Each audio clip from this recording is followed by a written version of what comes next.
Hello friends, welcome to my channel Joy Technicals and News. আজি আপোনালোকক এই ভিডিওটিত স্বাগতম জনাইছো।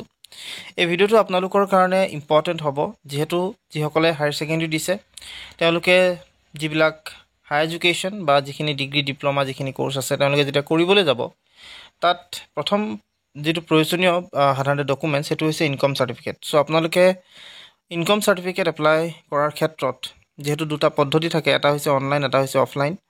সো অনলাইন ভাবে আপোনালোকে কেনেকে ইনকাম সাৰ্টিফিকেট এপ্লাই কৰিব হেতু মই দেখুৱাই দিম। অফলাইন ভাবে আসলতে আপোনালোকে এপ্লাই কৰিবৰ কাৰণে যাব লাগে এসডিসি অফিসত, অৰ্থাৎ আপোনালোকৰ যিটো অফিস আছে য'ত আপোনালোকৰ মাটিৰ বিভিন্ন ধৰণৰ কামকাজবিলাক কৰা হয় তাত আপোনালোকে যাব লাগে। সো তাত গৈ আপোনালোকৰ ইনকাম সাৰ্টিফিকেট আপোনালোকে পাব। সো এতিয়া কথাটো হ'ল ইয়াত যেহেতু মই অনলাইন আপোনালোকক কেনেকে যি ইনকাম সাৰ্টিফিকেট আছে তাক এপ্লাই কৰিব পাৰিব তাক মই দেখুৱাবলৈ লৈছো। সকলোকে প্ৰথমতে আপোনালোকে আহিব লাগে সেৱা হেতুৰ যি অফিচিয়েল পৰ্টেল, তাত আপোনালোকে আহিব। সেৱা হেতুৰ অফিচিয়েল পৰ্টেলত অহাৰ পাছতে আপোনালোকে এনেকুৱা এটা পেজ পাব। হেতু সাধাৰণতে আপোনালোকে মোবাইলৰ পৰা এপ্লাই কৰিব পাৰে, কোনো ধৰণৰ অসুবিধা আপোনালোকৰ নহব। আৰু যিসকলে মোবাইলত কৰিবলৈ অসুবিধা পায় তেওঁলোকে ল্যাপটপতো কৰিব পাৰে। সো ইয়াত আপোনালোকৰ প্ৰথমতে যেতিয়া আপোনালোকে এই পেজটো খুলিব বা এই ৱেবসাইটটো খুলিব সেৱা হেতুৰ, আপোনালোকৰ এনেকুৱা এটা ইন্টাৰফেস দেখিবলৈ পাব আৰু তাতে আপোনালোকে পাব এটা পাৰ্টত সিটিজেন সাৰ্ভিস। সো সিটিজেন সাৰ্ভিসত ক্লিক কৰি দিব আৰু ক্লিক কৰাৰ লগে লগে আপোনালোকে আসলতে আহি যাব এই পেজটোত। ইয়াত সাধাৰণতে আপোনালোকৰ গোটেই আপোনালোকৰ যিমানবিলাক ইয়াত সাৰ্ভিস আছে গোটেইখিনি সাৰ্ভিস আপোনালোকক ইয়াত দিয়া হ'ব।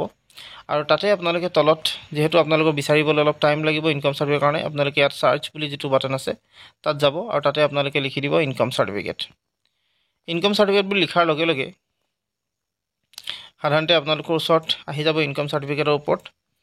সো ইয়াত যদি আপোনালোকে চাই তেতিয়াহলে দেখা পাব ইয়াৰ 3 নম্বৰ যেটো অপচন, সাধাৰণতে প্ৰথমটো নৰ্থ কাছাৰ হয়, দ্বিতীয়টো নৰ্থ কাছাৰ, কিন্তু লাষ্টৰ 3 নম্বৰ যেটো আপোনালোকৰ অপচন আছে ৰেভিনিউ এণ্ড ডিজাস্টাৰ মেনেজমেন্ট বুলি দিয়া আছে, ইস্যুৱেন্স অফ ইনকাম সাৰ্টিফিকেট, তাত আপোনালোকে ক্লিক কৰিব প্ৰসিডত ক্লিক কৰাৰ লগে লগে আপোনালোকে আহি যাব ইয়াৰ যেটো টাৰ্মছ এণ্ড কণ্ডিশনছ আছে সেইখিনি আপোনালোকে পঢ়িবলৈ পাব।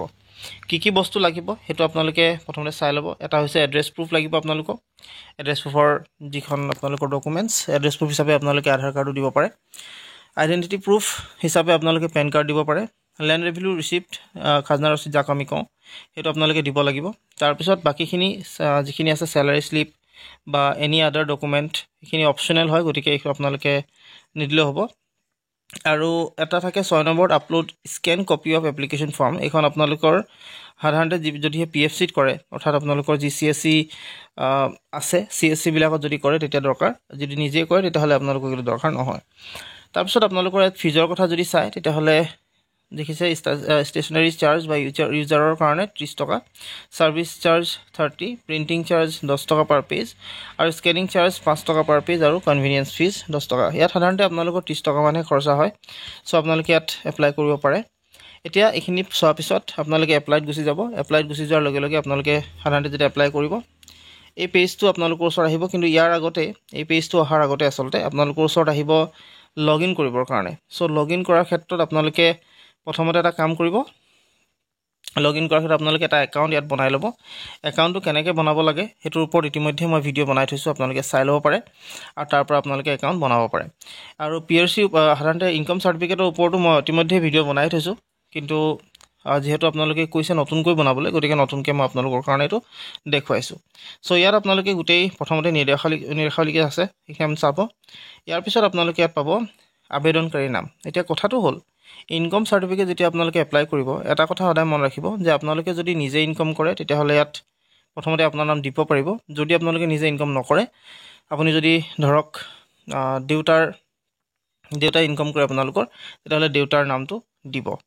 দেউতাৰ নামটো দিয়াৰ পিছত এপ্লিকেন্টছ জেন্ডাৰ আছে, সো জেন্ডাৰ ক্ষেত্ৰত আপোনালোকে দিব পাৰে যেটো আপোনালোকৰ জেন্ডাৰৰ কাৰণে দৰকাৰ। আপোনালোকে যেটো জেন্ডাৰ হয় মেল ফিমেল কি হয়তো আপোনালোকে দি দিব। ইয়াৰ পিছত ফাদাৰ্স নেম মনত ৰাখিব, যি এপ্লাই কৰিব, যাৰ নামত আপোনালোকে এপ্লাই কৰিব বা যাৰ ইনকাম আপোনালোকে এপ্লাই কৰিছে। সাধাৰণতে ধৰক আপুনি এতিয়া যেহেতু ইনকাম নকৰে, আপোনাৰ দেউতাই কৰে, গতিকে দেউতাৰ নামটো যেহেতু আবেদনকাৰীত দিব এপ্লিকেন্টছ নেমত দিব, গতিকে তেওঁৰ দেউতাৰ নাম দিব তলত। তাৰপিছত ফোন নাম্বাৰটো যেতিয়া আপোনালোকে ৰেজিষ্টাৰ কৰিব অটোমেটিক্যালি ইয়াত আহিয়ে যাব। তাৰপিছত ইয়াত আহিব মেইল, তাৰপিছত পেন কাৰ্ড নাম্বাৰ, এইখিনি আপোনালোকে নিদিলেও হ'ব, ৰিলেশ্যনশ্বিপ দেখাব, অকল সম্পৰ্ক আপোনালোকে দেখাব। ইয়াত সম্পৰ্ক যেতিয়া আপোনালোকে ইয়াত ক্লিক কৰিব ইয়াত কি হয় আপোনালোকে চাব আপোনাৰ কি হয় দিব সন অফ দিব daughter of wife of husband of কি হয় আপোনালোকে দি দিব তাৰপিছত ইয়াত যিটো ৰিলেটিভ নেম দিয়া আছে সেই চিলেক্ট কৰিব ইয়াত মিষ্টাৰ মিষ্টাৰ কি হয় আপোনাৰ নামটো ইয়াত দিব আত্মীয়ৰ নাম তাৰপিছত আপোনালোকৰ আহি যাব তলৰ পাৰ্টটো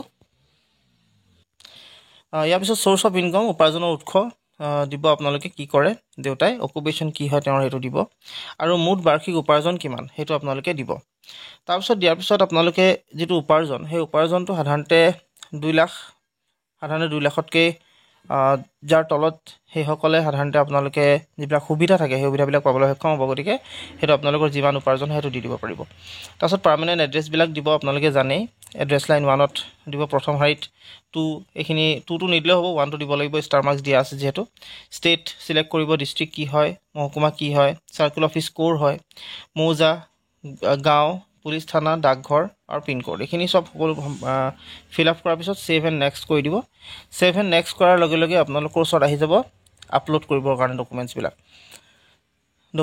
যি ডকুমেণ্টছ যেনেকৈ বিচাৰিছে তেনেকৈ আপোনালোকে আপলোড কৰিব আৰু আপলোড কৰাৰ পাছৰ যিটো ষ্টেপছ সাধাৰণতে হ'ব সেইটো পে'মেণ্ট কাৰণে আৰু পে'মেণ্টটো আপোনালোকে দিয়াৰ লগে লগে আপোনালোকৰ ওচৰত এখন ৰিচিপ্ট ইতিমধ্যে জেনেৰেট হৈ যাব আৰু তাতে একনলেজমেণ্ট যিটো নাম্বাৰ সেই নাম্বাৰটো আপোনালোকৰ ওচৰত আহি যাব সেই নাম্বাৰটো আপোনালোকে ৰাখিব ফিউচাৰৰ কাৰণে দৰকাৰ হ'ব আপোনালোকৰ সাধাৰণতে সেই নাম্বাৰটোৰ থ্ৰুৱেদি আপোনালোকে চাৰ্চ কৰিব পাৰিব যিখিনি আপোনালোকৰ এই ইনকাম চাৰ্টিফিকেট কিমান দিন লাগিব ক'ত পাইছে এই গোটেই ইনফৰমেশ্যনবিলাক পাবলৈ সক্ষম হ'ব চ' এইখিনি আপোনালোকে তাৰপৰা লৈ ল'ব গতিকে এইখিনি আছিল আজি আপোনালোকৰ কাৰণে এই ভিডিঅ'টিত আশা কৰিছোঁ ভিডিঅ'টো আপোনালোকে ভাল পালে আৰু গতিকে যদি ভাল পায় তেতিয়াহ'লে প্লিজ লাইক শ্বেয়াৰ আৰু ছাবস্ক্ৰাইব কৰিব লগতে যিমান পাৰে সিমান ভিডিঅ'টো শ্বেয়াৰ কৰি আপোনালোকে এই ভিডিঅ'টো যাতে সকলোৱে পায় তাৰ কাৰণে আপোনালোকে সকলোকে শ্বেয়াৰ কৰিব আৰু লগতে এইখিনি জনাই এই ভিডিঅ'টো মই বিদায় মাগিছোঁ ধন্যবাদ